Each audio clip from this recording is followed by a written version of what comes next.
Oi pessoal, tudo bem com vocês? Eu sou a Samara do canal Voluntário na Inglaterra e hoje eu tenho um convidado especial que pode se apresentar? Eu. É o Israel. A gente vai falar hoje sobre como tirar a habilitação aqui no Reino Unido. Então, basicamente, para quem não sabe, quem já está aqui com visto tanto de voluntário, de estudante, com algum tipo de visto válido que não seja de turista, a partir do sexto mês estando aqui, você já pode solicitar a sua drive license. Tá? Então, no vídeo anterior, basicamente eu dividi esse vídeo em três etapas, né, basicamente. Então, o primeiro é ensinando, né, como que faz o processo, explicando também um pouco mais sobre a parte teórica. O segundo é realmente de fato mostrando o passo a passo de como você aplicar para tirar sua drive license, tanto também para agendar o curso teórico, né? Agendar o curso, agendar a prova teórica e agendar a prova prática. E também tem esse vídeo aqui que é com o Israel, pra ele falar um pouco sobre a experiência dele, porque ele é um recém-habilitado. Então, é isso, vamos ouvir um pouquinho mais. Então, vamos conversar, né? Eu acho que é mais fácil assim. Bom, então o Israel vai falar um pouquinho sobre a experiência dele, né? De quando que ele decidiu marcar a prova, como que ele fez pra estudar e quando de fato ele realizou a prova teórica. Então, fala pra gente. Quando eu comecei a pesquisar, tinha data disponível já para fazer a prova no dia seguinte. Mas como eu ainda precisava de tempo para estudar, eu decidi marcar um mês, tipo, Um mês para o depois. próximo, um mês depois, próximo mês, para conseguir estudar no aplicativo, fazer os testes. Uhum. Mas aí eu já deixei marcado, né? E A pro- você achou que foi difícil estudar Hum, pra prova? Não. não, a prova teórica não. E quando você fez a prova teórica, você achou. O que, que você achou da prova em geral? Fácil. Fácil? Teve alguma questão que você ficou na dúvida? Tipo, meu Deus, muito difícil. Não. Não. E o resultado sai quando? Já sai na hora. Resultado. Assim que você termina a prova, o resultado já sai na hora. Seu resultado foi positivo, né? Sim. Parabéns! Quer ver? Tá, e daí, tipo, vamos falar agora sobre o resultado da sua prova teórica foi positivo. E uma vez que você passa na prova teórica, você já pode marcar a prova prática. Aqui é diferente, né? Se você já assistiu os vídeos anteriores, você vai entender um pouco do que eu estou falando, mas eu vou resumir de novo. Então, aqui você contrata a quantidade de aulas que você acha que vai ser necessária. Porque no Brasil, como funciona? A gente faz a prova, faz todo o estudo, né? Que dura quanto tempo mais ou menos? 2 semanas, eu acho. 2 semanas intensivo, né? De estudo teórico. E depois a gente tem a prova no Detran. E depois a gente contrata as aulas, né? E daí já é um pacote de aula. E quando você finaliza tudo, você pode marcar a sua prova. Aqui é diferente. Aqui, então, por exemplo, tem gente que estuda, né, para prova prática com um instrutor particular. Então, tem instrutor de autoescola que você paga por hora, ou você tem um amigo ou uma família que já tem a Full Drive License, né, a CNH completa, que daí ela também pode te ajudar a aprender e tudo mais. Então, você pode aprender com essa pessoa, não necessariamente um instrutor. E daí você pode marcar a sua prova quando você achar que você já está capacitado o suficiente para isso. Então, é bom e é ruim, né? O ruim é que se você quiser realmente de fato ter um professor, um instrutor, eles cobram por hora e geralmente é um pouco salgadinho o valor. Sei lá, tá cerca de mais de 20 pounds, né? Vamos dizer que a média é 25 por hora. Então depende muito. Se você já sabe dirigir no Brasil, provavelmente chegando aqui você só vai ter que se adaptar com a mão, né? A mão inglesa, que é o lado é diferente, com novas placas, que aqui tem placa pra tudo, né? A cada 5 centímetros tem uma placa nova. Sim. E é basicamente isso. Aí, com quanto tempo você marcou a prova prática depois que você foi aprovado na teórica? Assim que eu terminei a teórica, a gente já começou a pesquisar a data. Não tinha data disponível tão perto. Uhum. Na verdade tinha, mas eu tinha que praticar antes um pouco. Era muito Com arriscado. alguns. Então a gente decidiu marcar, sei lá, um mês depois também. Achou em uma cidade aqui perto Uhum. para fazer a prova e marcou lá. E daí, tá, essa parte que é super importante e interessante também. Como você fez? Você contratou um instrutor, você teve seu próprio carro, porque aqui também você pode ou alugar um carro para fazer a prova, ou alugar o carro do seu instrutor para fazer a prova, ou usar o seu próprio carro. Já falei disso? Não sei. Enfim, ou alugar um carro, ou alugar o carro do seu instrutor, ou fazer com o seu próprio carro. E é isso, como que foi para você o processo? Aí eu fiz uma aula com um instrutor, que ele é iraniano, mas ele fala português. Aí ele me explicou tudo, como seria a prova, o que o avaliador iria avaliar. Uhum. Aí também assisti muito vídeo no YouTube, assim, muito vídeo mesmo. Uhum. E também fui visitar o local que seria na cidade próxima aqui, que seria a minha prova. Eu fui visitar o local, dei uma volta pela cidade para me familiarizar Uhum. e fizemos a prova. E que carro você usou? Eu aluguei um carro alugado. Ah, massa. E pra alugar o carro, o que você precisou fazer pra alugar o carro aqui? Ter a habilitação do Brasil. Então, basicamente, se a gente é brasileiro, né? Acho que não sei quais os outros países também, mas falando de nós, brasileiros, a gente pode utilizar a nossa CNH do Brasil, não precisa ser a PID, né? Então a gente também deu sorte dessa empresa em questão ela permitir que a gente alugue carros, então a gente já fez diversos aluguéis aqui diferentes. E dessa vez o Israel também ele alugou com a habilitação dele brasileira para fazer a prova dele, a prova prática. E daí a gente também teve que comprar, né? O Israel teve que comprar umas coisas extras.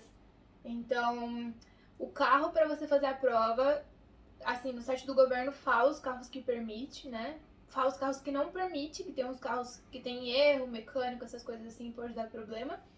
E daí o Israel verificou a compatibilidade, deu certo. E daí ele teve que comprar um retrovisor extra para colocar para o instrutor conseguir também verificar a parte traseira do carro.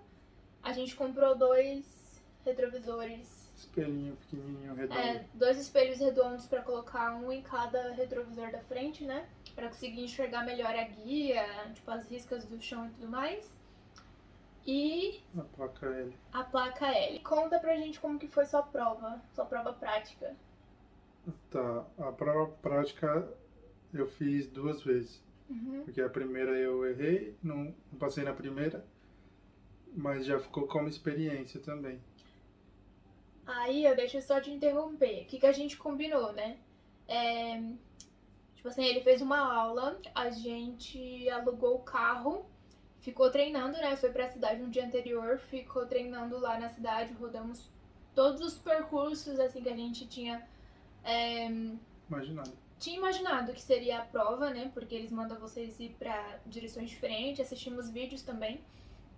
E daí a gente falou, olha, a gente não tem certeza se vai passar ou não, né? Porque fez uma aula só com o instrutor, não sabe de fato como funciona, porque a gente não tinha feito nenhum teste real pra saber as perguntas que eles fazem e tudo mais. E daí o Israel ele fez a primeira prova, porque aqui é barato, assim, basicamente, então a gente falou, faz pra saber como que é.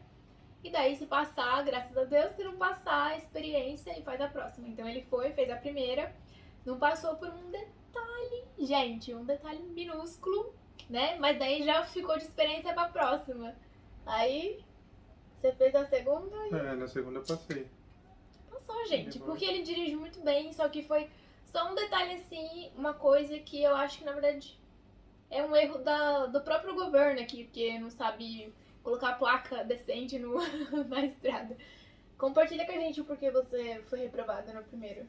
Tá, no primeiro tinha uma avenida que em frente assim tinha uma rotatória e um pouco antes da rotatória tinha uma plaquinha bem pequenininha em cima assim, dividida em 2, como se tivesse 2 mãos. Uhum. Aí, para você seguir, atravessar a rotatória em frente, você tinha que se manter com o carro à sua direita. E você só podia usar a faixa da esquerda se você fosse virar para a esquerda. Ele pediu para eu continuar reto, né? No caso, eu teria que ter ficado na direita. Mas aí, como eu fiquei na esquerda, eu reprovei nessa parte. Eu vou deixar uma placa aqui, que é a placa, essa placa aí do terror, e uma rotatória de exemplo para vocês analisarem e nos darem a sua opinião. Pode deixar aqui no comentário a opinião, se vocês acham que foi justo ou não. Erros de primeira viagem, a gente não sabia, mas enfim, na segunda vez, Israel já sabia desse esquema. Passou de primeira, né? Porque ele já sabe fazer o resto e tudo mais. Mais de 7 anos de direção, né? Quais foram as perguntas que o instrutor te fez? Na primeira prova que eu provei, antes de entrar no carro, ele pediu para abrir o capô e perguntou onde ficava o líquido do óleo de freio. Aí eu apontei lá, ele falou que tá certo. Só você apontar, não precisa tocar nem nada. Explicar para ele o nível que tem que estar, né? Tem que estar entre o mínimo e o máximo. Isso aí ele fechou o capô. Aí a gente entrou no carro e saiu dirigindo. Eu fui seguindo o GPS. Enquanto eu segui o GPS, ele pediu para eu mostrar para ele como que abria e fechava a janela. As perguntas bem simples. Graças a Deus. Aí eu mostrei para ele como abria e fechava. Aham. Aí a gente continuou. E na segunda prova?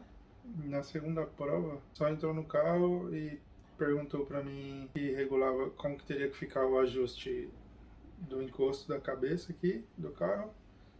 E a roda, né? E a roda também. A questão da pressão do pneu e onde eu achava isso. Eu falei que achava no manual do carro. E a resposta que tá no site do governo, que eu não decorei ainda. Basicamente, no site do governo, no YouTube, no canal do YouTube, tem uns vídeos, né, que eles chamam de Show Me and Tell Me. Então, são as perguntas que os instrutores fazem e as respostas. Então, o próprio site do governo, ele te ajuda com isso, porque muitas das vezes os próprios instrutores não ensinam isso, né? Então, lá fica falando, tipo...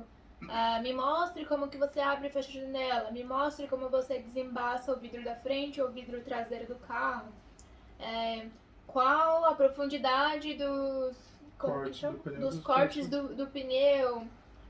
Como que você ajusta como que fala? O ar, a pressão do pneu, alguma coisa assim. E onde você faz isso, não sei o que. Então tem umas perguntas mais simples, né? Tipo, abrir ou fechar o vidro, que todo mundo sabe. Mas também tem perguntas mais específicas, mais detalhadas, que requerem mais, né, a atenção. Então, o próprio governo, ele ajuda com isso. E daí ele já respondeu todas essas perguntas e no final o cara falou pra ele que ele tinha passado. E o que você fez? Você teve que dar pra ele alguma coisa? Isso, ele perguntou pra mim se eu queria essa habilitação definitiva no endereço que estava lá no sistema deles. Aí eu falei que sim. Aí eles recolheram a minha provisória com eles.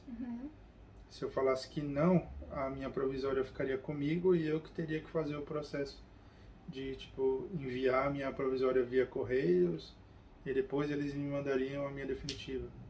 E aqui, basicamente, no Brasil você faz todo o processo e depois que você passa na prova, você recebe uma CNH provisória, né, que dura 1 ano. E depois desse 1 ano você troca pela CNH definitiva. Aqui é diferente. Aqui, antes de você iniciar qualquer coisa, você tem que solicitar a sua provisória. E daí, com o número da provisória, você consegue marcar a sua prova teórica e depois marcar a prova prática. E no final você entrega, né, pro instrutor, de fato, como o Israel falou, a provisória e eles te mandam a definitiva. Super rápido.